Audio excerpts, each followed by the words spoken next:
បាទសួស្តីបងប្អូនអរគ្នាសម្រាប់វីដេអូនេះខ្ញុំធ្វើអំពីសក្តីផ្ដើមនៃ Forex ដែលសម្រាប់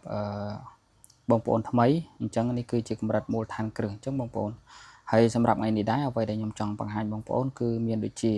ទី1អ្វីជា Forex ទី2តើ Forex ហ្នឹងគេជួញដូរទៅលើប្រព័ន្ធអ្វីអញ្ចឹងណាអញ្ចឹងនៅក្នុងនេះគឺជាទូទៅគឺគេជួញដូរទៅលើគេហៅថាប្រព័ន្ធ CSD អញ្ចឹងបងប្អូនហើយមួយទៀតតទៅនឹងចំណុចទី3គឺតទៅនឹងអ្វីជា LP ជាគេហៅថា liquidity provider អញ្ចឹងតើអ្វីជា LP បន្ទាប់មកទៀតតើអ្វីជា broker បន្ទាប់មកចំណុចចុងក្រោយតើមូលហេតុអ្វីបានជាយើងវិនិយោគក្នុងវិស័យ Forex អញ្ចឹងដើម្បីកុំឲ្យខាតពេលវេលាយូរខ្ញុំចូលទៅក្នុងចំណុចទី1ថាតើអ្វីជា Forex អញ្ចឹងជាចំណុចមួយសម្រាប់បងប្អូនអ្នកដែលគាត់ចាប់ដើមថ្មីហើយគាត់នឹងស្វែងយល់អំពីគេហៅថាតើអ្វីជា Forex អញ្ចឹងForex មកពីពាក្យ foreign exchange អញ្ចឹងបងប្អូនគឺការផ្លាស់ប្ដូរអន្តរជាតិអញ្ចឹងបងប្អូនគេថា exchange គឺផ្លាស់ប្ដូរ foreign គឺអន្តរជាតិអញ្ចឹងជាការផ្លាស់ប្ដូរអន្តរជាតិអញ្ចឹងបើយើងនិយាយទៅតទៅនឹង Forex គឺជាទីផ្សារបើន័យថាទីផ្សារហិរញ្ញវត្ថុធំជាងគេនៅលើពិភពលោកដែលដំណើរការតាមប្រព័ន្ធអេឡិចត្រូនិកក្នុងបណ្ដាញធនាគារបងប្អូនអញ្ចឹងវាប្រើពេលវេលាដំណើរការផ្សារគឺបើក24ម៉ោង5ថ្ងៃក្នុងមួយសប្តាហ៍អញ្ចឹងបើន័យថាទីផ្សារ Forex នេះគឺជាទីផ្សារមួយគេហៅថាទីផ្សារហិរញ្ញវត្ថុមួយធំជាងគេនៅលើពិភពលោក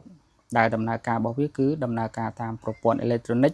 ក្នុងបណ្ដាញធនាគារហើយដំណើរការរបស់វាគឺបើក24ម៉ោង5ថ្ងៃក្នុងមួយសប្តាហ៍អញ្ចឹងដោយសារតែវាបើកជាប្រព័ន្ធគេហៅថាតាមប្រព័ន្ធអេឡិចត្រូនិកអញ្ចឹងបានន័យថាទីផ្សាររបស់វាអាចរ៉ាន់24ម៉ោង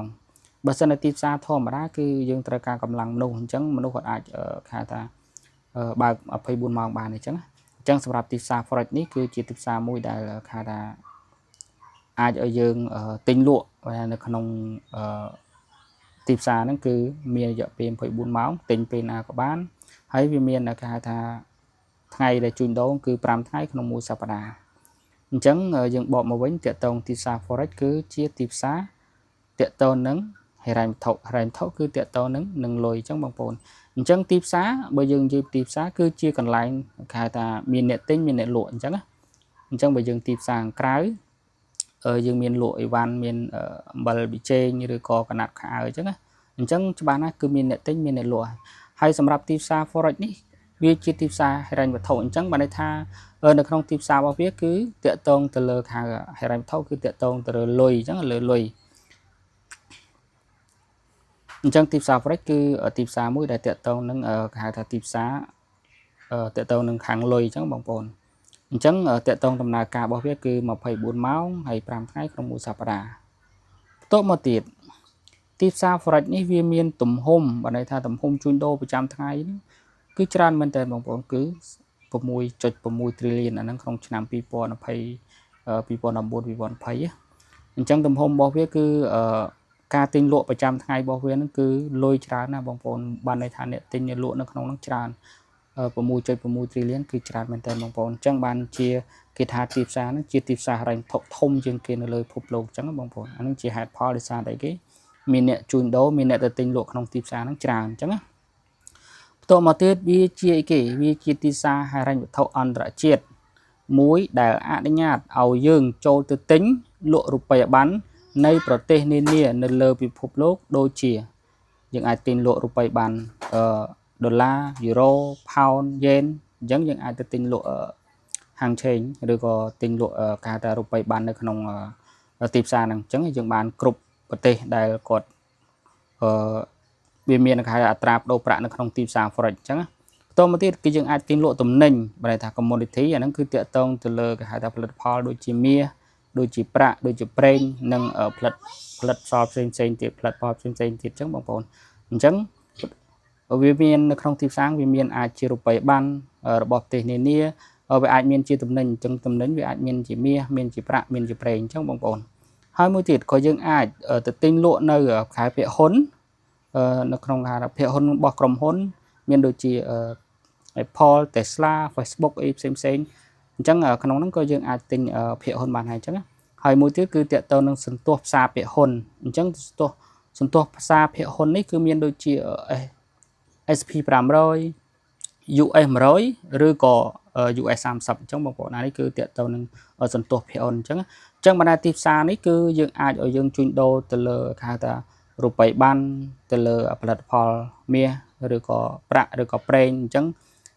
គឺយើងទៅទិញគេហៅថាប្រភេទហាងជ័យនៅក្នុងហ្នឹងអញ្ចឹងហើយតាក់ទងនឹង stock ឬក៏តាក់ទងនឹងសន្ទុះភាគហ៊ុនឬអញ្ចឹងសន្ទុះភាគហ៊ុនយើងមាន SP 500ឬ US 100ឬក៏ US 30អញ្ចឹងយើងអាចជួញដូរនៅក្នុងគេនៅក្នុង forex នឹងបានអញ្ចឹងទីផ្សារ forex នឹងបាន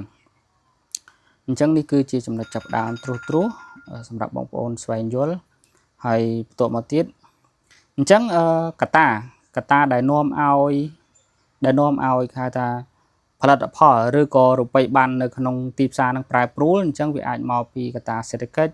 នយោបាយឬក៏គេហៅថាបរិស្ថានអញ្ចឹងបរិស្ថាននេះគឺទាក់ទងនឹងគ្រោះធម្មជាតិអញ្ចឹងអានេះគឺជាកត្តាប្រែប្រួលគេហៅថាទៅដល់គេហៅថាកម្លាំងរបស់រូបិយប័ណ្ណប្រទេសមួយអញ្ចឹងវាអាស្រ័យទៅលើសេដ្ឋកិច្ចរបស់ប្រទេសហ្នឹងឬក៏នយោបាយរបស់ប្រទេសហ្នឹងឬក៏បរិស្ថាននៅក្នុងប្រទេសហ្នឹងអញ្ចឹងនៅពេលដែលមានការប្រែប្រួលទាក់ទងចំណុចហ្នឹងវាអាចធ្វើឲ្យគេហៅថាសេដ្ឋកិច្ចអញ្ចឹងតាក់ទងសេដ្ឋកិច្ចគឺតាក់ទងនឹងរឿងលុយរបស់ប្រទេសមួយហ្នឹងអញ្ចឹងវាធ្វើឲ្យតម្លៃរូបិយប័ណ្ណឬក៏តម្លៃហាងឆេងណាមួយនៅក្នុងទីផ្សារហ្នឹងវាអាចប្រែប្រួលឡើងឬក៏ចុះអញ្ចឹងការប្រែប្រួលឡើងឬចុះគឺអាចឲ្យបងប្អូនបើថាចូលទៅក្នុងវិស័យហ្នឹងគឺអាចទាញយកផលចំណេញបានអញ្ចឹងនេះជាចំណុចចាប់ផ្ដើមសម្រាប់គេហៅថាអ្វីជា forex អញ្ចឹងខ្ញុំបន្តមកដើម្បីខ្លីៗនេះជារូបភាពមួយដែលបង្ហាញខ្ញុំនិយាយមិញតាក់ទងនឹងគេហៅថាទីផ្សារធំបានន័យថាវាទីផ្សារធំ6 trillion អញ្ចឹងបើយើងធៀបជាមួយនឹងគេហៅថា stock London stock Tokyo stock ជាមួយនឹង New York 3នឹងបូកចូលគ្នាគឺអត់បានស្មើជាមួយទីផ្សារ forex ទេអញ្ចឹងបងប្អូនបើន័យថាទីផ្សារ forex នេះគឺធំមែនតើអញ្ចឹងហើយសម្រាប់ពេលវេលា24ម៉ោងដោយសារទីផ្សាររបស់វាគឺបើយើងនិយាយទៅយើងបែងចែកជា3ទៅអាស៊ី London ជាមួយនឹងខាង New York ខាងសហរដ្ឋអាមេរិកអញ្ចឹងបានន័យថាទីផ្សារគេបើក24ម៉ោងបន្តគ្នាអញ្ចឹងធ្វើឲ្យទីផ្សាររបស់ទីផ្សារ forex នេះគឺវាដើរវិលជុំ24ម៉ោងអញ្ចឹងបងប្អូនអានេះជាចំណុចដែលខ្ញុំចង់បង្ហាញតាក់ទងថាទីផ្សារធំហើយទីផ្សារហ្នឹងគឺវាដើរ24ម៉ោងអានេះគឺជាហេតុផលនៅកន្លែងហ្នឹងបងប្អូនអញ្ចឹងខ្ញុំបន្ទាប់មកខ្ញុំសូមចូលមកបន្តអញ្ចឹងមកដល់កន្លែងនេះជាទូទៅការជួញដូរនៅក្នុងទីផ្សារ forex គឺគេជួញដូរនៅក្នុងប្រភេទច្រើនបងប្អូនអាចជាប្រភេទ CSD ប្រភេទជា future ឬក៏ option អាហ្នឹងយើងអាចជួញដូរនៅក្នុងគេហៅថា forex អាចជាប្រភេទ CSD future ឬក៏ option អញ្ចឹងបច្ចុប្បន្នជាទូទៅ trader ភាគច្រើនបងប្អូនជួញដូរក្នុងទីផ្សារ forex ភាគច្រើនគឺជួញដូរនៅក្នុងប្រព័ន្ធគេហៅថា CSD អា contract for difference អញ្ចឹងបានន័យថាជាគេហៅថាជាប្រព័ន្ធមួយដែលអាចឲ្យបងប្អូនបានថាបងប្អូនទាញយកផលចំណេញពីវិស័យហ្នឹងហើយតាក់ទងចំណុចគេហៅថា CSD នេះគឺជាគេហៅថាការជួញដូរមួយដ៏ពេញនិយមសម្រាប់ trader នៅលើពិភពលោកអញ្ចឹងសួរថាតើ CSD ជាអ្វីអញ្ចឹង CSD ពាក្យពេញរបស់វាគឺ contract for difference អញ្ចឹងយើងប្រែមកជាខ្មែរគឺកិច្ចសន្យាគម្លាតថ្លៃអញ្ចឹងបងប្អូនអញ្ចឹងតាក់ទងនឹងប្រភេទ CSD នេះគឺជាប្រភេទកិច្ចសន្យាគម្លាតថ្លៃបានន័យថាយើងចូលធ្វើកិច្ចសន្យាជាមួយនឹងគេហៅថាtrader ជាមួយនឹងគេជាមួយនឹង broker អញ្ចឹងបងប្អូនអញ្ចឹងនេះគឺជានិយមន័យរបស់ CSD គឺជាកិច្ចសន្យាគម្លាតថ្លៃអញ្ចឹងវាជាគេជាកិច្ចព្រមព្រៀងរវាងវិនិយោគិនហ្នឹងគឺគេគឺ trader បងប្អូនគឺបងប្អូនអរគ្នាហ្នឹងជាមួយនឹងឈ្មួញកដាលនេះជា broker អញ្ចឹងបងប្អូនបានន័យថា CSD គឺជាប្រព័ន្ធមួយដែលជាគេហៅជាកិច្ចព្រមព្រៀងជាគេហៅថាកិច្ចសន្យារវាងវិនិយោគិន trader ហ្នឹងជាមួយឈ្មួញកដាលដែលហៅថា broker ហ្នឹងដើម្បីជួញដូរបំរែបំរួលតម្លៃនៃផលិតផលបងប្អូនបានន័យថានៃផលិតផលហិរញ្ញវត្ថុរវាងពេលកិច្ចសន្យាបើកនិងកិច្ចសន្យាបិទអញ្ចឹងបងប្អូនអញ្ចឹងត្រង់ចំណុចនេះ នៅពេលដែលបងប្អូនគេថាចូលទៅជួញដូរគេជួញដូរគេហៅថាផលិតផលនៅក្នុងទីផ្សារ forex គឺនៅក្នុងហ្នឹងវាមានតម្លៃគេថាតម្លៃទិញនិងតម្លៃលក់អញ្ចឹងទិញលក់ហើយយើងនឹងបិទផ្សារយើងនឹងបិទ position ឬក៏បិទគេហៅថាអ្វីដែលយើងបានទិញលក់ហ្នឹងអញ្ចឹងនៅពេលដែលយើងទិញយើងចង់បិទគេហៅ sell ហើយនៅពេលដែលយើងចង់គេហៅលក់នៅពេលដែលបិទគេហៅ buy អញ្ចឹងទៅអញ្ចឹងនៅមានខាងក្រោមខ្ញុំនឹងបញ្យល់កន្លែងហ្នឹងបន្តអញ្ចឹងអានេះគឺជាប្រភេទ CSD គឺជាគេហៅថាកិច្ចសន្យាព្រមព្រៀងបើថាកិច្ចព្រមព្រៀងរវាងវិនិយោគិន trader និងឈ្មួញកណ្ដាល broker ដើម្បីជួញដូរបម្រែបម្រួលនៃតម្លៃផលិតផលហើយរ៉ែមថោរវាងពេលកិច្ចសន្យាបើកនិងកិច្ចសន្យាបិទអញ្ចឹងបងប្អូនក្នុងគោលបំណងដើម្បីស្វែងរកប្រាក់ចំណេញចេញពីការប្រែប្រួលតម្លៃនៃវត្ថុមានតម្លៃឬក៏ទ្រព្យអ្វីមួយដោយពុំចាំបាច់ត្រូវមានវត្ថុនោះនៅក្នុងដៃអញ្ចឹងត្រង់ចំណុចនេះគឺតកតងការទិញលក់នៅក្នុងគេហៅថាហាងឆេងនៅក្នុងទីផ្សារ forex គឺជាការគេហៅថាចូលទៅធ្វើសន្យាបានថាធ្វើកិច្ចព្រមព្រៀងធ្វើកិច្ចសន្យាកំណត់ថ្លៃបានថាយើងចូលទៅព្យាករបងប្អូនព្យាករតម្លៃផលិតផលណាមួយជាមួយនឹង broker ឬក៏ជាមួយនឹងគេហៅថាជាមួយ broker អញ្ចឹងការព្យាករយ៉ាងម៉េចអញ្ចឹងត្រង់កន្លែងនេះគឺអត្ថន័យរបស់វាគឺគ្រាន់តែយើងចូលទៅព្យាករតម្លៃផលិតផលណាមួយខ្ញុំឧទាហរណ៍ថាមាសយើងឧទាហរណ៍ថាយើងទៅព្យាករតម្លៃហាងឆេងមាសនៅក្នុង platform MT4 ឬក៏ MT5 អញ្ចឹងបងប្អូននៅក្នុងទីផ្សារ forex អញ្ចឹងនៃ CSD នេះគឺសំដៅទៅលើការព្យាករតម្លៃឬការទស្សន៍ទាយតម្លៃថាបើសិនជាបងប្អូនគិតថាតម្លៃមាសនឹងឡើង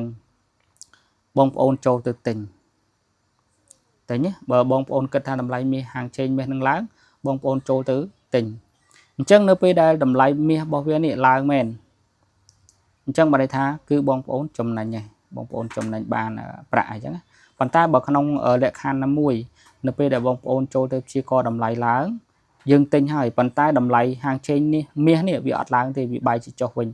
អញ្ចឹងការបញ្ជាទិញនៅកន្លែងនេះគឺ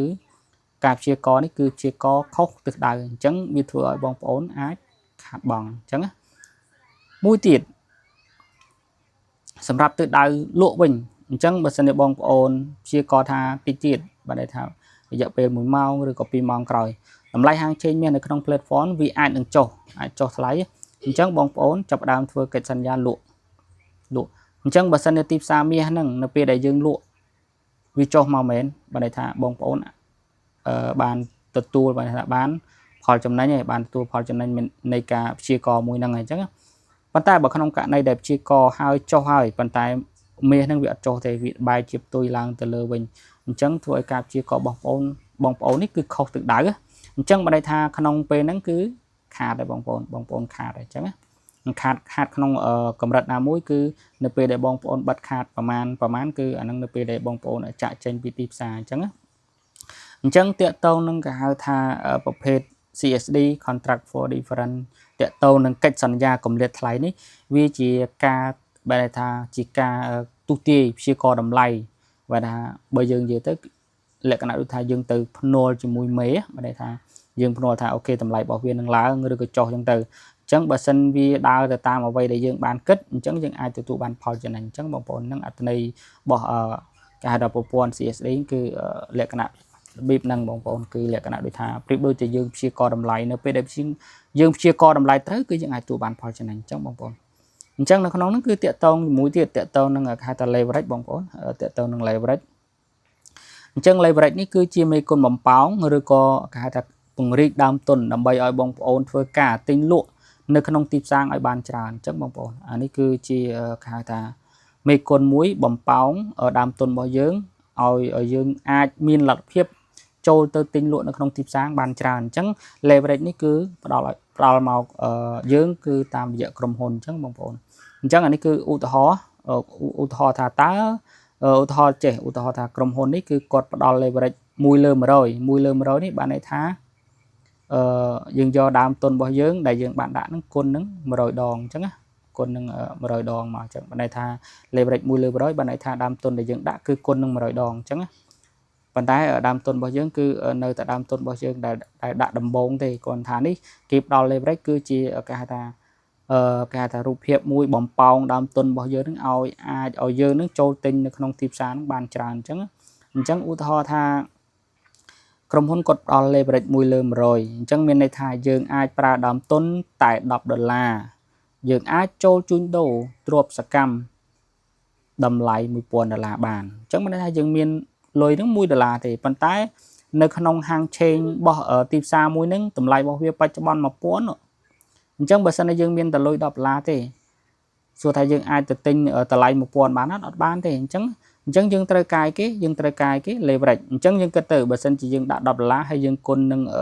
100ដងអញ្ចឹងវាមិនស្មើ$1000ទេបងប្អូនអញ្ចឹងយើងអាចចូលទៅទិញតម្លៃផលិតផលណាមួយនៅក្នុង platform ឬក៏នៅក្នុងទីផ្សារ forex ហ្នឹងយើងអាចទៅទិញតម្លៃ$1000បានគឺបានហើយបងប្អូនអញ្ចឹងពេលហ្នឹងហើយគឺបងប្អូនអាចទាញយកឱកាសផលចំណេញទៅតាមអ្វីដែលបងប្អូនព្យាករដូចខ្ញុំលើកឡើងពីមុនអញ្ចឹងវិស័យហ្នឹងគឺយើងចូលទៅព្យាករតម្លៃឡើងចុះអញ្ចឹងអានេះគឺតកតទៅនឹងអត្ថន័យនៃគេហៅថា leverage អញ្ចឹងវាជាមេគុណបំប៉ោងដើមទុនរបស់យើងអញ្ចឹងបងប្អូនអញ្ចឹងកន្លែងនេះគឺ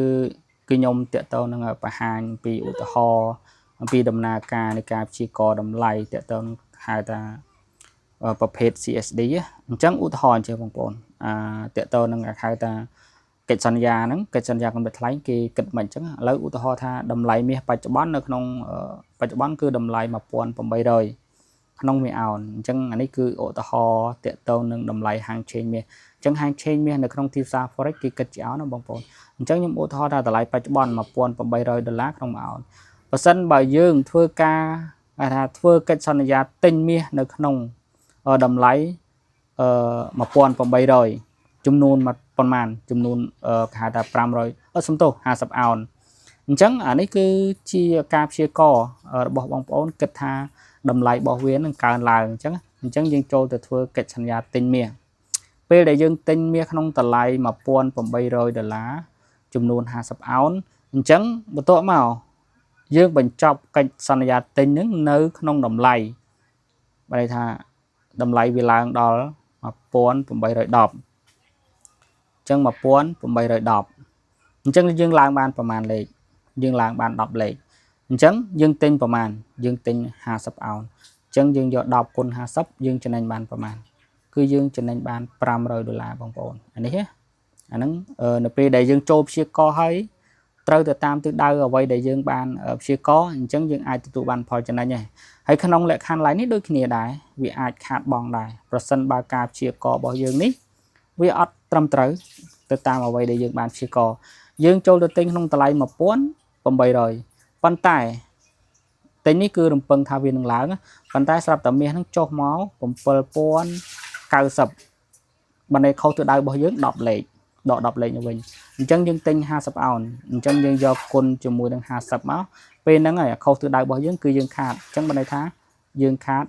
500ដូចគ្នាអញ្ចឹងបងប្អូនអញ្ចឹងបើន័យថាបើសិនជាត្រូវទិសដៅអ្វីដែលយើងបានព្យាករគឺយើងទទួលបានផលចំណេញប៉ុន្តែបើសិនជាវាចុះមកខុសទិសដៅគឺយើងខាត់បងដូចគ្នាអញ្ចឹងបើន័យថាទីផ្សារកន្លែងនេះគឺវាមានហៅថា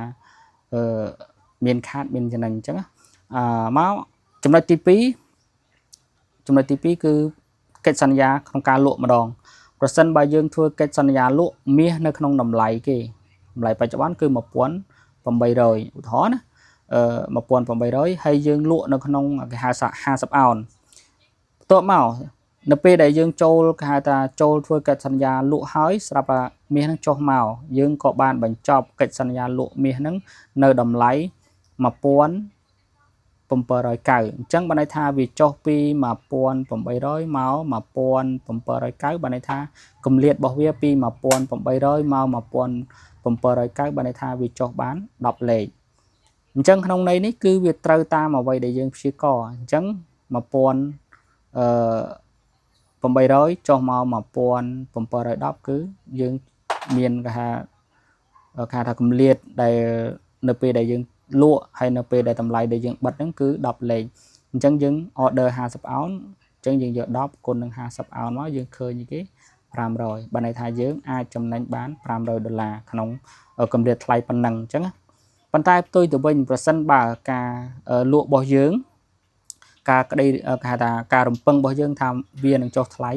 ប៉ុន្តែស្រាប់តែពេលដែលយើងចូលទៅគេហៅថាលក់ហើយប៉ុន្តែមាសហ្នឹងវាបែរឡើងទៅជាតម្លៃខ្ពស់ជាងហ្នឹងគឺ1810អញ្ចឹងបានន័យថាយើងខុសទិសដៅប្រហែលលេខគឺខុសទិសដៅ10លេខអញ្ចឹងបានន័យថា10គុណនឹង50គឺយើងខាតដក500បងប្អូនអញ្ចឹងបានន័យថាប្រសិនបើយើងព្យាករត្រូវទៅតាមទិសដៅវាចុះមកតាមអ្វីដែលយើងបានព្យាករយើងអាចចំណេញប៉ុន្តែបើសិនជាវាខុសជាមួយនឹងការព្យាកររបស់យើងខាតអញ្ចឹងបងប្អូនអញ្ចឹងក្នុងអត្ថន័យនេះត្រង់កន្លែងនេះទីផ្សាររបស់វាគឺវាមានតែពីរផ្លូវទេបងប្អូនគឺមានតែមានតែឡើងហើយនឹងចុះទេបងប្អូនអញ្ចឹងកន្លែងនេះគឺត្រង់រូបនេះគឺចង់បង្ហាញថាទីផ្សារនៅពេលដែលយើងគិតថាឡើងគឺយើងចុចទិញអញ្ចឹងនៅពេលដែលវាឡើងគឺយើងអីគេគឺយើងបាន profit បានន័យថាយើងបានផលចំណេញប៉ុន្តែបើសិនជាយើងគិតថាឡើងហើយប៉ុន្តែវាចុះមកខុសទិសដៅរបស់យើង loss បានន័យថាខាតបងប្អូនអញ្ចឹងបើសិនជាខាងបាយយើងចង់ទិញឡើងយើងវិភាគថាឡើងវាឡើងគឺយើងចំណេញប៉ុន្តែបើសិនជាវាខុសទិសដៅយើងខាតអញ្ចឹងបងប្អូនហើយត្រង់ចំណុចនេះខាង sale ម្ដងបងប្អូននេះជារូបភាពមួយខាង sale អញ្ចឹងលក់បងប្អូនលក់គឺបងប្អូនវិភាគនឹងក្តីរំពឹងរបស់បងប្អូនគឺចង់ឲ្យតម្លៃរបស់វាធ្លាក់ចុះលក់នេះគឺការវិភាគឬការរំពឹងរបស់យើងចង់ឲ្យតម្លៃផលិតផលណាមួយនៅក្នុង forex ហ្នឹងវាធ្លាក់ចុះអញ្ចឹងបើសិនជាយើងគិតថាអូខេវានឹងធ្លាក់ចុះយើងចុច sale មកបងប្អូនអញ្ចឹងបើសិនបើចុច sale ហើយវាចុះមកមែនគឺយើងបាន profit បងប្អូនប៉ុន្តែបើក្នុងលក្ខខណ្ឌមួយនៅពេលដែលយើងចុច sale ហើយវាបែរជាគេបែរជាឡើងទៅខុសទិសដៅរបស់យើងអញ្ចឹងគឺផ្នែកខាងនេះគឺផ្នែកខាងខាតបងប្អូន loss អញ្ចឹងនៅពេលដែលការព្យាករណ៍របស់យើងខុសទិសដៅគឺយើងខាតបង់អញ្ចឹងបងប្អូនអញ្ចឹងនៅក្នុងforex គឺមានតែពីរផ្លូវទេមានតែឡើងហើយនឹងចុះបើសិនជាយើងព្យាករណ៍ទៅហើយវាទៅតាមអ្វីដែលយើងបានគិតគឺយើងទទួលបានផលចំណេញប៉ុន្តែនៅពេលដែលវាខុសនៅអ្វីដែលយើងគិតគឺយើងខាតបង់អញ្ចឹងក្នុងហ្នឹងគឺវាមានខាតមានចំណេញខុសត្រូវតែប៉ុណ្្នឹងទេបងប្អូនអញ្ចឹងបន្ទាប់មកទៀតត្រង់ចំណុចនេះគឺខ្ញុំចង់បង្ហាញពីទីផ្សារហ្នឹងតកតទៅនឹងផលិតផលមួយចំនួនដែលសម្រាប់បងប្អូនយើងសិក្សាឬក៏សម្រាប់បងប្អូនដែល trader ភាគច្រើនគឺគាត់ពេញនិយមក្នុងការយកមកសិក្សាក្នុងការ trade អញ្ចឹងក្នុងទីផ្សារ forex ដូចខ្ញុំបញ្ជាក់ខាងលើអញ្ចឹងគឺជាទីផ្សារហិរញ្ញវត្ថុអញ្ចឹងទីផ្សារហិរញ្ញវត្ថុគឺជាទីផ្សារមួយដែលគេហៅថាតកតទៅនឹងការទិញលក់បើយើងនិយាយទៅគឺទិញលក់ហាងឆេងទិញលក់ទូរលេខអញ្ចឹងបងប្អូនតាមប្រព័ន្ធ CSD អញ្ចឹងផលិតផលដែលហៅថារូបិយប័ណ្ណដែលពេញនិយមដែលគេចូលចិត្តយកមកក្នុងការវិភាគដើម្បីគេហៅថាទិញលក់ដើម្បីគេហៅថាស្វែងរកផលចំណេញអញ្ចឹងក្នុងនេះគឺតកតទៅនឹងរូបិយប័ណ្ណ currency នៅក្នុងប្រទេសធំអញ្ចឹងទី1គឺលុយយូរ៉ូអញ្ចឹងនិមិត្តសញ្ញារបស់វាគឺ EUR អញ្ចឹងសម្រាប់បងប្អូនអ្នកថ្មីគឺបងប្អូនជាយាមគេហៅថាចំណាំជាមួយនឹងគេហៅថានិមិត្តសញ្ញារបស់រូបិយប័ណ្ណមួយអញ្ចឹងបងប្អូនបន្ទាប់មកទៀតគឺ USD អញ្ចឹងគឺជាលុយរបស់សហរដ្ឋអាមេរិក GBP គឺជាលុយរបស់ចក្រភពអង់គ្លេស JPY ជាលុយរបស់ប្រទេសជប៉ុន CHF ជាលុយរបស់ Swiss franc ហើយលុយAUD គឺជាលុយអូស្ត្រាលីដុល្លារលុយ CAD គឺជាលុយរបស់កាណាដាហើយ NZD ជាលុយរបស់ New Zealand អញ្ចឹងលុយទាំង8នេះរូបិយប័ណ្ណទាំង8នេះជារូបិយប័ណ្ណមួយដែលគេហៅថាធំដែលអ្នក trader ភាគច្រើននៅលើពិភពលោកគាត់ពេញនិយមយកមកគេហៅថាជួញដូរអញ្ចឹងបកមកក្នុងស្រុកខ្មែរយើងវិញបងប្អូនស្រុកខ្មែរយើងវិញគឺអ្វីដែលគាត់ពេញនិយមបើន័យថាជាចំណង់ចំណូលចិត្តគឺតកតនឹងការ trade មាសបងប្អូនអញ្ចឹងមាសគឺវាមាននិមិត្តសញ្ញាបងប្អូនចាំគឺ USD បើន័យថាតម្លៃហាងឆេងមាសគិតជាដុល្លារអញ្ចឹងអានេះគឺជាគេហៅថាចំណង់ចំណូលចិត្តរបស់ប្រជាពលរដ្ឋខ្មែរយើងដែលគាត់អ្នកដែលគាត់ប្រឡូកក្នុងវិស័យ forex គឺគាត់ចូលចិត្ត trade ជាមួយទីផ្សារហាងឆេងមាសអញ្ចឹងអ្វីដែលខ្ញុំបង្ហាញតកតង currency តកតងផលិតផលមួយចំនួននៅក្នុងគេហៅថាទីផ្សារ forex គឺមិនមែនមានតែប៉ុណ្ណឹងទេបងប្អូនគាត់ថានេះអ្វីដែលខ្ញុំលើកឡើងតកតងនឹងរូបិយប័ណ្ណធំដែលគេហៅថា trader ភាគច្រើនគាត់ចូលចិត្តបានន័យថាយកមកវិភាគក្នុងការtrade ដើម្បីស្វែងរកផលចំណេញសម្រាប់ផលិតផលមួយហ្នឹងអញ្ចឹងគាត់ថា នៅក្នុងស្រុកខ្មែរយើងអ្វីដែលគាត់ចូលចិត្តគឺគាត់ចូលចិត្ត trade មាសអញ្ចឹងបងប្អូនតមកទៀតបងប្អូនអញ្ចឹងតកតងកន្លែងនេះគឺតកតងនឹងផលិតផលដែលបងប្អូនត្រូវចំណាំតកតងនឹងគេហៅថារូបិយប័ណ្ណឬក៏និមិត្តសញ្ញារបស់គេហៅថា currency មួយទៅតាមប្រទេសមួយអញ្ចឹងនៅក្នុងនេះការនៅក្នុងទីផ្សារ forex បងប្អូនក្នុងទីផ្សារ forex រូបិយប័ណ្ណតែងដើរតួជាគូជានិច្ចព្រោះនៅពេលដែលបងប្អូនគេហៅថាទិញលក់រូបិយប័ណ្ណមួយបងប្អូនត្រូវលក់រូបិយប័ណ្ណមួយទៀតចេញអញ្ចឹងបងប្អូនអញ្ចឹងតកតងនឹងការ trade នៅក្នុងវិស័យ forex នៅក្នុងទីផ្សារ forex នេះតកតងការ trade គឺបងប្អូនត្រូវគេហៅថាជ្រើសរើសគូជ្រើសរើសគូ currency ណាមួយយកមក trade អញ្ចឹងបងប្អូនអញ្ចឹងការ trade ចាំបាច់ត្រូវមានដូចថា2គូ2រូបិយប័ណ្ណចូលរួមអញ្ចឹងបងប្អូនអញ្ចឹងឧទាហរណ៍ដូចលេខ1នេះគឺតកតងនឹងមិត្តសញ្ញារបស់លុយយូរ៉ូដូរទៅជាដុល្លារខាងក្រោមនេះគឺតកតងនឹងផោនធៀបជាមួយគេជាមួយជាដុល្លារ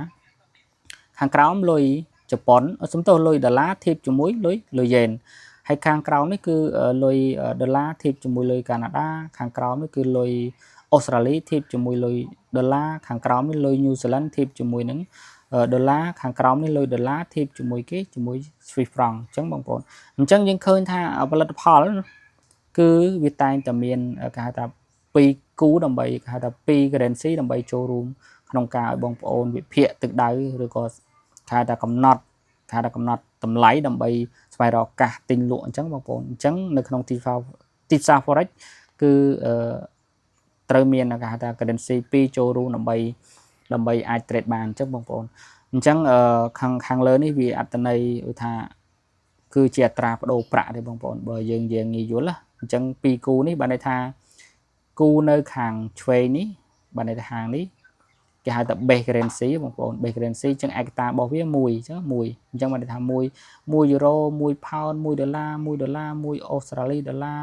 1ញូហ្សេឡង់1ដុល្លារអញ្ចឹងទៅអញ្ចឹងខាងលើនេះ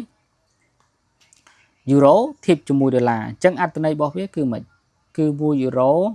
ដូរទៅជាដុល្លារអញ្ចឹងតម្លៃបច្ចុប្បន្នគឺ1យូរ៉ូនេះដូរដុល្លារដូរទៅជាដុល្លារស្មើ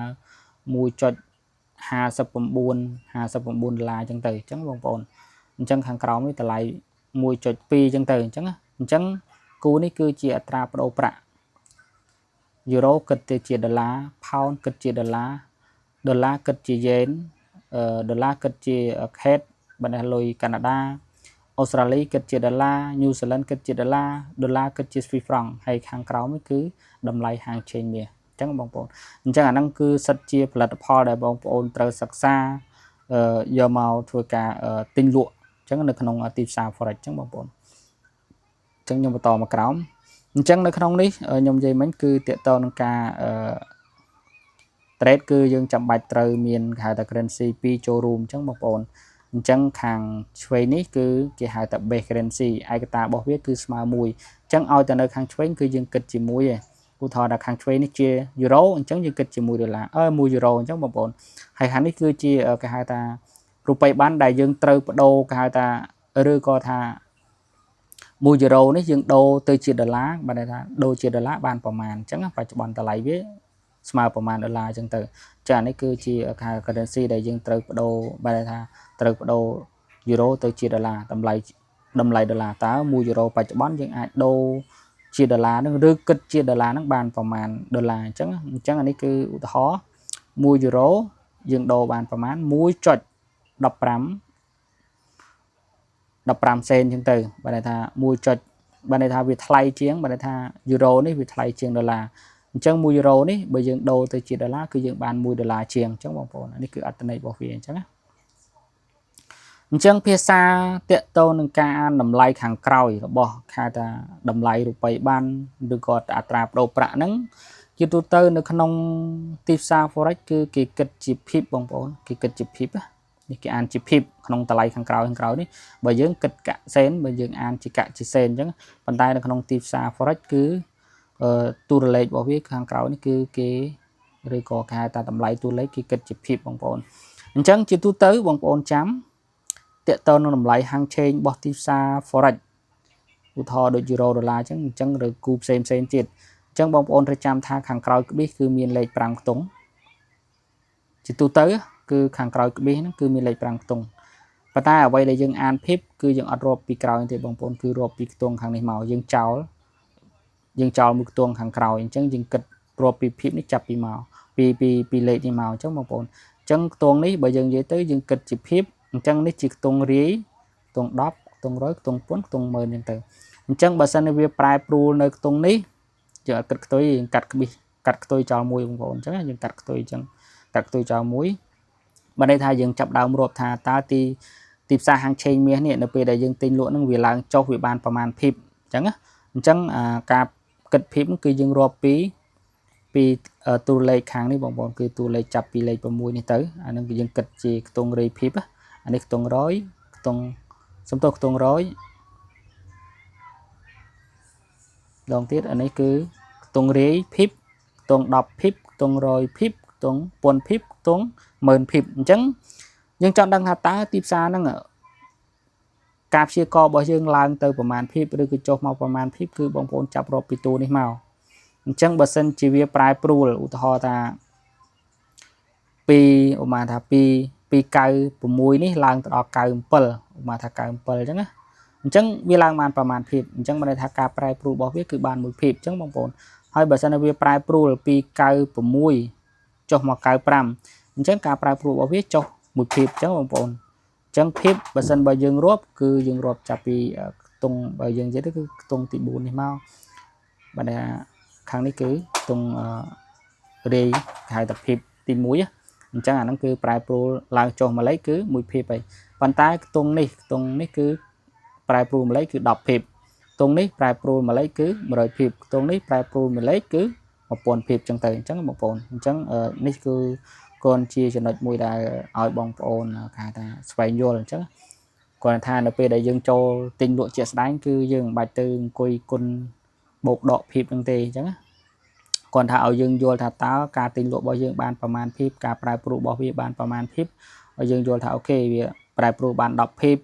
100ភិប1000ភិបអញ្ចឹងគឺគាត់ឲ្យយើងឲ្យយល់ពីកន្លែងហ្នឹងទេអញ្ចឹងហើយតើតើការទិញលក់គឺវាគេហៅថាប្រើប្រព័ន្ធអូតូខាតចឹងហ្នឹងគឺវាគៀកនាវយើងហើយអញ្ចឹងបងប្អូនអញ្ចឹងនេះខ្ញុំបន្តមកខាងក្រោមស្អីទៅភិបអញ្ចឹងភិបគឺជាឯកសារង្វាស់នៃការប្រែប្រួលតម្លៃតូចបំផុតរបស់គូរូបិយប័ណ្ណភាគច្រើនវានៅខ្ទង់ទី4អញ្ចឹងយើងចោលមកខ្ទង់មកអញ្ចឹងខ្ញុំសូមជឿថាជាទូទៅក្រោយនេះគឺមាន5ខ្ទង់គូខ្លះខាងក្រោយនេះវាមាន3ខ្ទង់ដូចគូយូរ៉ូជាមួយនឹងយ៉េនណាអញ្ចឹងអត្រាប្រូប្រាក់របស់វាឧទាហរណ៍ដូច140ក្បៀស100អញ្ចឹងទៅអញ្ចឹងអានេះក្រោយក្បៀសរបស់វាមាន3ខ្ទង់អញ្ចឹងយើងនៅកាត់តាអីគេកាត់តាក្រោយខាងក្រោយនេះចេញមកបន្ទាប់ពីក្រោយមកយើងរកភិបធម្មតាមកអញ្ចឹងបងប្អូន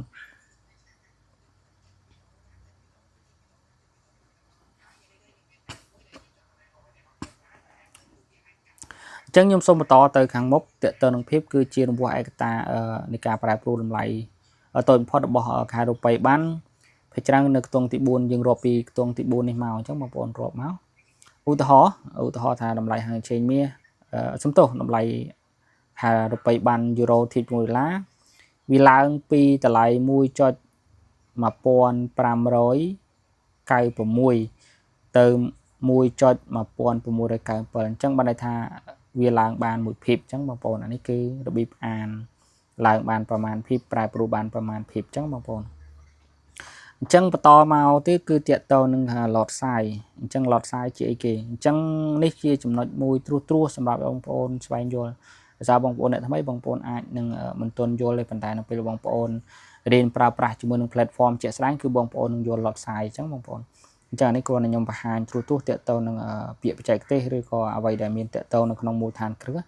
អញ្ចឹងត្រង់ចំណុចនេះគឺតាក់ទងនឹងឡតសាយបងប្អូនឡតសាយវាជាទំហំជួញដូរដែលបងប្អូនជ្រើសរើសបើន័យថានៅពេលដែលបងប្អូន order អាការទិញលក់ចំនួន 0.01 0.02 អាហ្នឹងវាជាទំហំជួញដូរបងប្អូនចូលក្នុង order ទីផ្សារជាក់ស្ដែងអញ្ចឹងពេលហ្នឹងគឺនៅពេលដែលបងប្អូន download MT5 និង MT4 មកអញ្ចឹងបងប្អូនអាចធ្វើការជួញដូរបងប្អូននឹងយល់ហើយអញ្ចឹងបងប្អូន lot size អញ្ចឹងវាជាទំហំនៃការជួញដូរដែលបងប្អូនជ្រើសរើស ចឹង lot size standard របស់យើងគឺឧទាហរណ៍1 lot បើសិនជាបងប្អូន order 1 lot អញ្ចឹងអត្ថន័យ1 lot នេះ lot size 1 lot វាស្មើនឹង 100000 unit 100000 unit បានន័យថាម៉េចឧទាហរណ៍ថាបងប្អូន order គូ $0 euro ធៀបជាមួយដុល្លារ1 lot អញ្ចឹងបានន័យថាបងប្អូនប្រៀបដូចជាបងប្អូននេះយកលុយ 100000 euro នេះទៅដូរជាគេទៅដូរជាដុល្លារហ្នឹងអញ្ចឹងបើសិនបើការប្រែប្រួលរបស់វានេះវាឡើងឬចុះនេះមកភាពអញ្ចឹងវាអាចខាតទៅចំណេញ$10អាហ្នឹងក្នុងអត្ថន័យថាបើសិនជាបងប្អូនជួញដូរមួយឡតបើសិនជាវាប្រែប្រួលមកភាពគឺយើងអាចខាតចំណេញគឺ$10អញ្ចឹងបងប្អូនអញ្ចឹង lot size នេះគឺ lot size ធំមែនតើណាគឺមួយ lot នេះគឺធំហើយបងប្អូនអញ្ចឹងអត្ថន័យកន្លែងនេះប្រសិនបើបងប្អូន order មួយ lot នៅក្នុងគូ euro ដុល្លារអញ្ចឹងការប្រែប្រួលរបស់វាប្រែប្រួលភាពបានន័យថាយើងចូលទៅទិញលក់ order នេះគឺយើងចូលទៅទិញឬក៏យើងចូលទៅលក់អញ្ចឹងទិញឬលក់ចំនួន1 lot នេះបើសិនបើទីផ្សារនឹងប្រែប្រួលមកភាពអញ្ចឹងធ្វើឲ្យការខាតចំណេញរបស់យើងនេះបើសិនជាត្រូវទិដៅឬក៏ខុសទិដៅគឺមកភាពគឺប្រែប្រួល$10អញ្ចឹងវាអាចខាត$10ឬក៏ចំណេញ$10អញ្ចឹងបើសិនជាការព្យាទិញរបស់យើងវាត្រូវជាមួយទិដៅគឺយើងអាចចំណេញមួយភាពបាន$10អញ្ចឹងបើសិនជាវាឡើងបាន10ភាពអញ្ចឹងយើងបានអីគេ$100អញ្ចឹងបងប្អូនអញ្ចឹងអាហ្នឹងក្នុងគេហៅថាការទិញលក់របស់យើងចំនួននេះគេចំនួន1 lot ប៉ុន្តែបើសិនជាបងប្អូន order 0.10 lot អញ្ចឹងវាស្មើនឹងគេហៅថាអត្ថន័យរបស់វាគឺ10000 unit អញ្ចឹងការប្រែប្រួលមកភាពនេះគឺ$1អញ្ចឹងបើសិនជាវាឡើងចុះ10ភាពបានន័យថាយើងអាចខាតឬចំណេញ$10អញ្ចឹងបងប្អូនអញ្ចឹងក្នុងនេះគឺតកតងនឹងគេហៅថាខាងលើ standard ខាងក្រោម mini ខាងក្រោមនេះ micro lot អញ្ចឹង lot តូចបំផុតគឺនៅក្នុងខ្សែ forex របស់យើងគឺ 0.01 អញ្ចឹងគឺស្មើ1000 unit អញ្ចឹងបានន័យថាបើសិនជាវាប្រែប្រួលមកភាពនៅក្នុងគូណាមួយដែលយើងជ្រើសរើសឡើងឬចុះមកភាពគឺយើងខាតឬចំណេញ$0.10អញ្ចឹងបងប្អូននេះគឺអត្ថន័យខ្លះនៅក្នុងគេហៅថាតកតងរឿង lot size អញ្ចឹងបងប្អូនអញ្ចឹងបើសិនបើបងប្អូន order មួយ lot អញ្ចឹងបើសិនជាឡើងចុះមកភាពអញ្ចឹងយើងអាចខាតចំណេញអីគេខាតចំណេញ$10បើសិនបងប្អូន order 0.10 បើសិនជាវាឡើងចុះមកភាពវាធ្វើឲ្យយើងអាចចំណេញឬខាត$1អញ្ចឹងបើសិនបងប្អូន order 0.01 អញ្ចឹងឡើងចុះមកភាពវាធ្វើឲ្យយើងនឹងខាតឬចំណេញ$0.10អញ្ចឹងភាពគឺរាប់កន្លែងណាគឺរាប់កន្លែងនេះអញ្ចឹងជាក់ស្ដែងនៅពេលដែលបងប្អូនមាន MT4 ឬ MT5 បងប្អូនបើ account កណីជួញដូរជាមួយ demo ឬក៏ real ទៅបងប្អូននឹងឃើញតួលេខហ្នឹងអញ្ចឹងបងប្អូនអញ្ចឹងការប្រែប្រួលភាពគឺខ្ទង់កន្លែងនេះយើងអត់រាប់ពីក្រោយក្បៀនហ្នឹងទេអញ្ចឹងខ្ញុំសូមបន្តទៅទៀតអញ្ចឹងមកដល់កន្លែងនេះតកតងនឹងតួអង្គសំខាន់នៅក្នុងតួអង្គសំខាន់នៅក្នុង forex មានដូចជា LP គេហៅថា liquidity provider មាន broker និង trader អញ្ចឹងបងប្អូនអញ្ចឹងLP ជាអីគេ LP គឺជាគេ liquidity provider គឺជាស្ថាប័នហិរញ្ញវត្ថុខ្នាតធំដែលមានតួនាទីជាអ្នកលក់ដុំបងប្អូននៃលំហូរសាច់ប្រាក់ក្នុងទីផ្សារអញ្ចឹង LP នេះគឺជាក្រុមហ៊ុនបានន័យថាជាគេហៅថាស្ថាប័នឬក្រុមហ៊ុនធំដែលគាត់មានតួនាទីជាអ្នកលក់ដុំបងប្អូននៅក្នុងគេលំហូរសាច់ប្រាក់ក្នុងទីផ្សារ forex ហ្នឹងអញ្ចឹងបងប្អូនហើយសម្រាប់ broker ជាក្រុមហ៊ុនដែលដើរតួជាឈ្មួញកណ្ដាលរវាងអ្នកវិនិយោគអ្នកណាគេគឺ trader ជាមួយនឹងគេ LP អញ្ចឹងbroker គាត់ថាដើរតួជាក្រុមហ៊ុនជាគេហៅថាជាឈ្មួញកណ្ដាលដើម្បីភ្ជាប់ឬក៏ភ្ជួនរវាងគេហៅថាទិន្នន័យទិញលក់របស់អ្នកវិនិយោគហ្នឹងឬក៏ trader ហ្នឹងទៅឲ្យ LP អញ្ចឹង LP នេះគឺគាត់មានសិទ្ធិអីគេមានសិទ្ធិស៊ីសងខាតចំណេញតទៅនឹង broker នេះគឺគាត់អត់មានសិទ្ធិស៊ីសងខាតចំណេញឲ្យ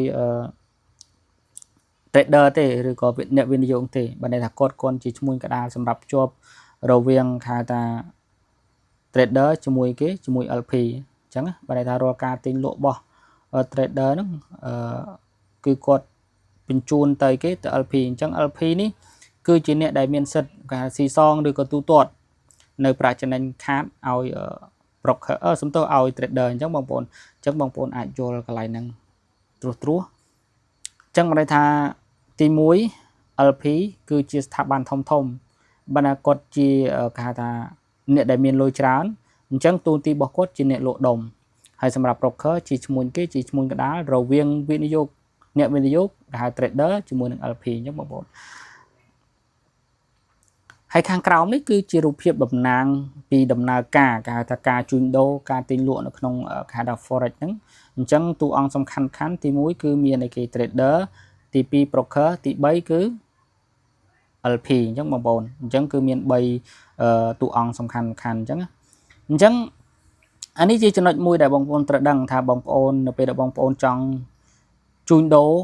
ឬក៏ចង់បើកកិច្ចនៃជួញដូរគឺបងប្អូនត្រូវការត្រូវការ broker អញ្ចឹងនៅក្នុងនេះខ្ញុំបញ្យល់ពីរូបភាពដែលមាននៅក្នុងនេះបន្ថែមអញ្ចឹងខ្ញុំ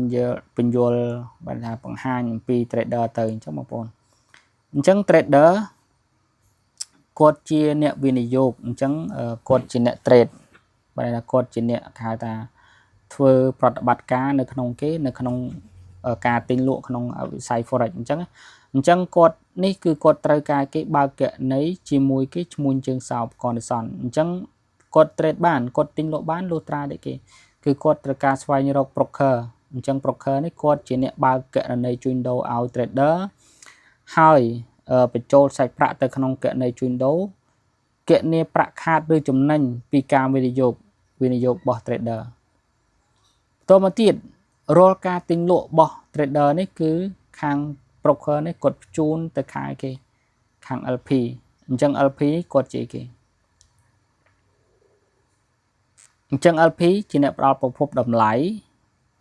អញ្ចឹងគាត់คล้ายជាអ្នកលក់ចំពោះអ្នកទិញ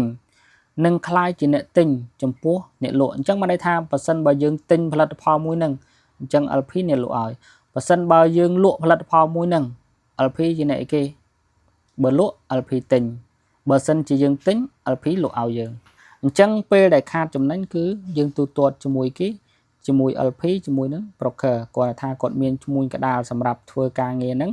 ដែលហៅថាគេ broker អញ្ចឹងអានេះវាជាដំណើរការនៅក្នុងហៅថាការទិញលក់ហាង chain ឬក៏ដំណើរការទីផ្សារ forex អញ្ចឹង LP តកតង LP គឺគាត់មានគេហៅថាដៃគូរបស់គាត់ច្រើនធំទៀតអញ្ចឹងមានស្ថាប័នធំនៅពីក្រៅគាត់បើន័យថារាល់ការទិញលក់របស់យើងជួនកាលគាត់អត់ទុកនៅក្នុងអីគេត្រឹមគាត់នេះទេគាត់អាចមានដៃគូរបស់គាត់បោះតម្លៃការទិញលក់របស់ភ្ញៀវទៅដៃគូគាត់អញ្ចឹងដៃគូគាត់នេះជាអ្នកទូទាត់ខាតចំណេញឲ្យខាងអីគេ trader នេះអញ្ចឹងអានេះជាដំណើរការក្នុងការ process នៅក្នុងខាងវិស័យ forex អញ្ចឹងបងប្អូន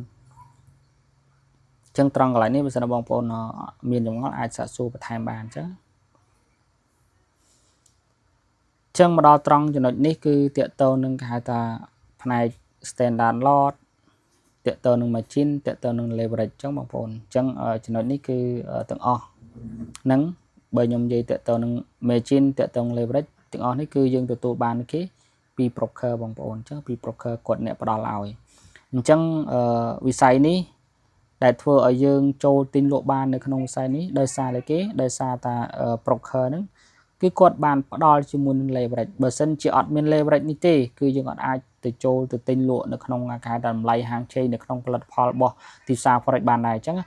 ដោយសារតាទីផ្សាររបស់វាគឺមានតម្លៃថ្លៃអញ្ចឹងបើសិនជាយើងមានដើមទុនតិចគឺយើងអត់អាចទៅទិញតម្លៃហាងឆេងនៅក្នុងនោះបានទេឧទាហរណ៍ដូចតម្លៃហាងឆេងមាសអញ្ចឹងបងប្អូនបច្ចុប្បន្នមួយអោនតម្លៃប៉ុន្មាន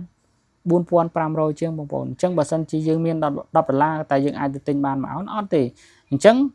អត្ថន័យដែលយើងអាចប្រើដើមទុនតិចនេះលុះត្រាតែយើងនឹងមាន leverage បានថា leverage ជាមេគុណបំផោងបានន័យថាវីដេអូដែលខ្ញុំរៀបរាប់នៅខាងលើបានថាលុះត្រាតែយើងមាន leverage ពីក្រុមហ៊ុនបានយើងអាចប្រើដើមទុន40រៀលឬក៏$10អាចចូលទៅទិញមាសមួយអោននៅក្នុង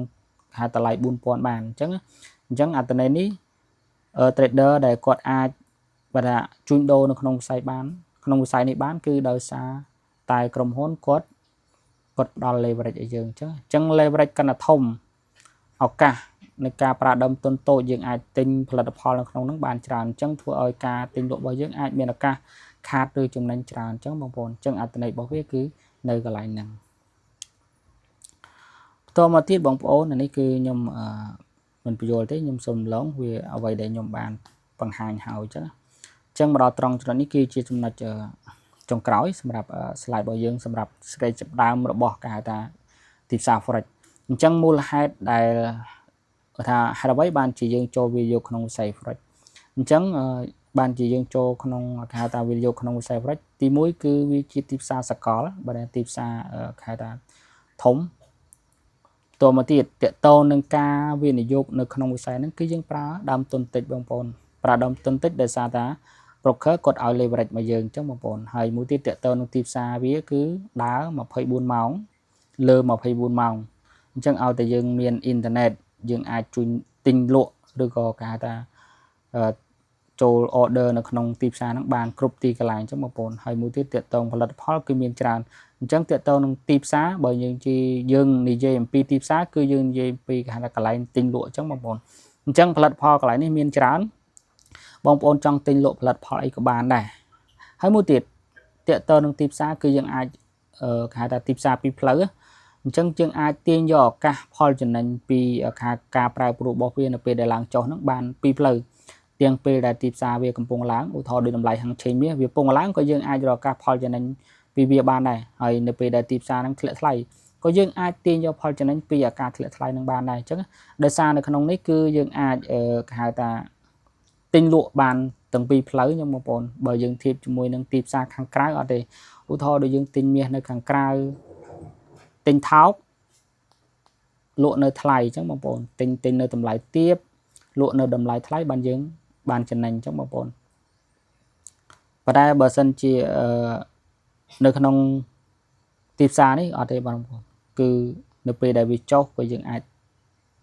ទាញយកផលចំណេញបាននៅពេលដែលវាឡើងក៏យើងអាចទាញយកផលចំណេញបានដែរអញ្ចឹងមកទីផ្សារនេះគឺវាអាចឲ្យឱកាសយើងរកផលចំណេញបានទាំងពីរផ្លូវបងប្អូនបន្តមកទៀតតកតងកន្លែងនេះគឺការជួញដូរមានភាពបាទថាមានភាពលឿនរហ័សយ៉ាងម៉េចបាទនៅពេលដែលយើងមានគណនីជួញដូរទីផ្សារដើរ24ម៉ោងអញ្ចឹងយើងចង់ទិញលក់ផលិតផលអ្វីក៏បានហើយការគេហៅថាប្រតិបត្តិការទិញលក់របស់យើងអត់ចាំបាច់គេហៅថាត្រូវការពេលវេលាច្រើនទេឧបមាថាឥឡូវយើងព្យាករតម្លៃហាងឆេងមាសយើងទិញស្រាប់តែ2-3នាទីក្រោយវាឡើងអញ្ចឹងយើងចង់លក់ភ្លាមគឺយើងបានភ្លាមហ្មងអញ្ចឹងខុសពីទីផ្សារខាងក្រៅយើងទិញហើយគឺយើងត្រូវការគេរងចាំពេលវេលាយូរដើម្បីឲ្យវាឡើងថ្លៃហើយបានយើងជីកគេហៅថាទៅហាងដើម្បីលក់អញ្ចឹងយើងត្រូវការពេលវេលាយូរមែនតើក្នុងការឲ្យគេក្នុងការប្រតិបត្តិការដើម្បីគេហៅថាទិញលក់ដូរអញ្ចឹងអាហ្នឹងបើយើងនិយាយពីទីផ្សារក្រៅបងប្អូនដឹងហើយប៉ុន្តែនៅក្នុងនេះអត់ទេក្នុងនេះគឺទិញហើយ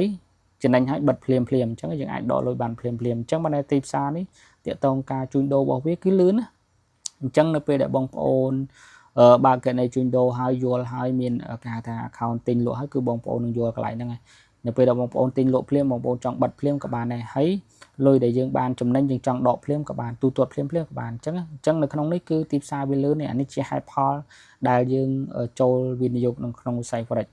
មួយទៀតតកតងនឹងការគ្រប់គ្រងហានិភ័យអញ្ចឹងតកតងការគ្រប់គ្រងហានិភ័យឧទាហរណ៍ដើមទុនយើង1000អញ្ចឹងយើងអាចឲ្យវាខាតបង់ត្រឹមតែ200 300បានអញ្ចឹងបងប្អូនអញ្ចឹងក្នុងនេះគឺយើងមានរបៀបតកតងនឹងការគ្រប់គ្រងហានិភ័យអញ្ចឹងអានេះគឺតកតងទៅលើគេហៅថា risk management សម្រាប់ការគ្រប់គ្រងការជួញដូររបស់យើងអញ្ចឹងក្នុងវិស័យនេះគឺយើងអាចគ្រប់គ្រងបានអញ្ចឹងបងប្អូនហើយមួយទៀតតកតងនឹងគេហៅថាមានសេរីភាពផ្នែកហិរញ្ញវត្ថុត្រង់កន្លែងនេះគឺវាអាចមានសេរីភាពផ្នែកហិរញ្ញវត្ថុលុះត្រាតែបងប្អូនចូលប្រឡូកក្នុងវិស័យនេះបានសិក្សាគេថាសិក្សាស៊ីជម្រៅស្វែងយល់បានស៊ីជម្រៅដឹងរបៀបរបបក្នុងការធ្វើមាន risk management គ្រប់គ្រងបានត្រឹមត្រូវមានការគ្រប់គ្រងអារម្មណ៍បានត្រឹមត្រូវអញ្ចឹងបងប្អូនអាចទាញយកផលចំណេញពីវិស័យនឹងបានប៉ុន្តែបើសិនជាបងប្អូនចូលក្នុងវិស័យនឹងអត់បានរៀនសូត្រដោយគេហៅថាមិនបានសិក្សាស៊ីជម្រៅមិនបានគេហៅថាស្វែងយល់ច្រើនទេអញ្ចឹងការចូលនេះវាអាចមានបញ្ហាសម្រាប់បងប្អូនវិញអញ្ចឹងតកតទៅនឹងផ្នែកថាមានសេរីភាពផ្នែកហិរញ្ញវត្ថុនេះគឺសំដៅទៅលើបងប្អូនឬក៏អ្នក trader ហ្នឹងគឺគាត់ចូលទៅគាត់បានសិក្សារៀនសូត្រស៊ីជម្រៅអញ្ចឹងបងប្អូនអញ្ចឹងតកតទៅនឹងហេតុផលមួយចំនួនដែលយើងចូលនៅក្នុងខ្សែ forex នេះគឺទី1គឺតកតងទីផ្សារវាជាទីផ្សារសកលតកតទៅនឹងការប្រើប្រាស់ដើមទុនតិចក៏យើងអាចទាញយកផលចំណេញបានតកតទៅនឹងម៉ោងការជួញដូរគឺវា24ម៉ោងខុសពីទីផ្សារក្រៅគឺអាចពី បើកពី5ម៉ោងទៅ8ម៉ោងក្នុងមួយថ្ងៃអញ្ចឹងអញ្ចឹងវាមានការកំណត់បើយើងធៀបជាមួយទីផ្សារក្រៅប៉ុន្តែបើទីផ្សារនៅក្នុងនេះគឺវាមានរយៈពេល24ម៉ោងលើ24ម៉ោងអញ្ចឹងយើងចង់ទិញពេលណាក៏បានលក់ពេលណាក៏បានដែរបន្ទាប់មកទៀតគឺតកតនឹងផលិតផលគឺមានច្រើនបន្ទាប់មកទៀតទីផ្សាររបស់វាគឺមានពីផ្លូវអញ្ចឹងពេលវាឡើងឬក៏ចុះគឺយើងអាចទាញយកផលចំណេញបានដូចគ្នាអញ្ចឹងបងប្អូនហើយការទិញលក់គឺលឿនចង់ទិញពេលហ្នឹងបិទពេលហ្នឹងក៏បានចង់លក់ពេលហ្នឹងបិទពេលហ្នឹងក៏បានដែរតកតងការគ្រប់គ្រងហានិភ័យគឺយើងអាចគ្រប់គ្រងបានអាហ្នឹងគឺតកតងទៅលើ risk management សម្រាប់បងប្អូនដែលគាត់មានចំណេះជំនាញណា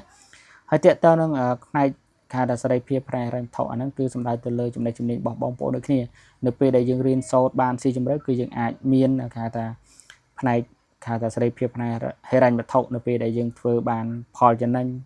អញ្ចឹងយើងអាចគេហៅថាមានពេលវេលាច្រើនក្នុងការគេហៅថាដើម្បីរីករាយនៅក្នុងជីវិតរបស់បងប្អូនអញ្ចឹងត្រង់កន្លែងសេរីភាពនេះគឺតម្រូវឲ្យបងប្អូននេះបានសិក្សារៀនសូត្រស៊ីជម្រៅអូខេហើយចំណុចនេះគឺតកតងថាតើអ្នកណាខ្លះនៅក្នុងហៅថាប្រឡូកក្នុងវិស័យ Forex អញ្ចឹងនៅក្នុងវិស័យ Forex គឺមានច្រើនបងប្អូនធនាគារធំគេថា Central Bank Commercial Bank Finance តកតងនឹងក្រុមហ៊ុនតកតងនឹង Hedge Fund តកតងនឹងគេហៅថាមហាសេដ្ឋីគាត់ក៏វិនិយោគនៅក្នុងវិស័យ Forex យ៉ាងដែរអញ្ចឹងសម្រាប់នៅក្នុងនេះវាមានធនាគារមានក្រុមហ៊ុនមាន Fund ធំមានមហាសេដ្ឋីនិងមាន trader ដូចយើងអញ្ចឹងបងប្អូនអញ្ចឹងបានន័យថាអ្នកចូលរួមក្នុងវិស័យនេះគឺមានទាំងអ្នកដែលមានទ្រព្យធនច្រើនមានអ្នកមានលុយច្រើននិងមានអ្នកលុយតិចអញ្ចឹងបងប្អូនអញ្ចឹងនៅក្នុងនេះវាជាទីផ្សារមួយដែលធំហើយជាទីផ្សារមួយដែលគេហៅថាត្រូវការឲ្យយើងស៊ីជម្រៅមែនតើសិក្សាស៊ីជម្រៅមែនតើអញ្ចឹងបងប្អូនអូខេអញ្ចឹងសម្រាប់វីដេអូតកតងនឹងសេចក្តីផ្ដើមរបស់ Forex គឺខ្ញុំជូនប៉ុណ្ណឹងហើយយើងនឹងមានវីដេអូបន្តទៀតអញ្